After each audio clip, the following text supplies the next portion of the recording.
name's Matt Jarnis, the mold remediation guy for the group, and I made some notes to go over stuff.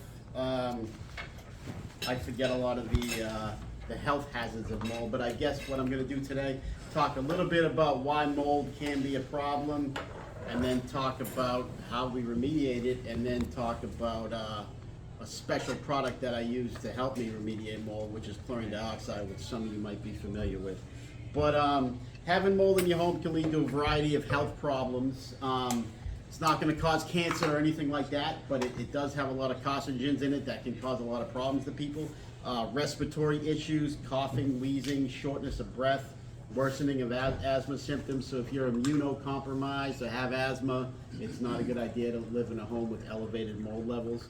An increased risk of respiratory infections, allergic reactions, immune system effects with increased susceptibility to infections, worsening of chronic illnesses. So I get a lot of people that call me up and they're like, look, we moved into this house 3 months ago.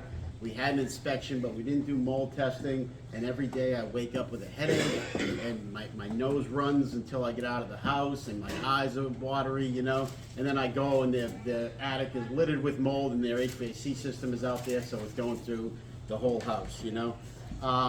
And a big question, we were actually talking about it last week, you guys were talking about how not all black mold is toxic, and that's very true. There's over 10,000 different types of black mold, and there's really only like 3 types that are toxic.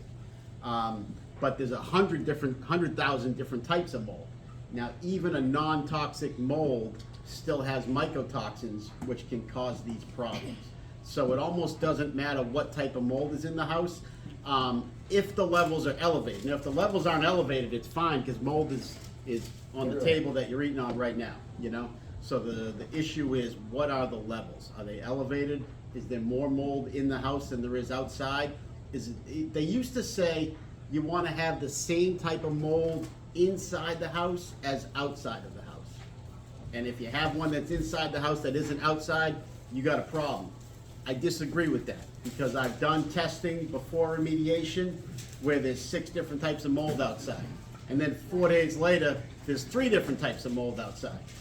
So where did the other 2 molds go? Well, it was windy while I was taking the test, so they didn't get picked up. So those 5 molds that were outside 3 days ago are in the home because they opened up the window. So it's, you know, with the testing, it's all we have to gauge what's going on inside the home, but it's not foolproof. It's a snapshot of what's going on. Is there some independent agency that has a list of where the threshold should be? Because a lot of times I know with my business, you can make up whatever you want. So, Right. oh, well, 20 parts per million is too much, but really the EPA is saying 5,000. Right. There... The cutoff is usually 1,500 spores. So if it's over 1,500 spores, then it's considered to be elevated. In total or on one species? In one species, Okay. for each species.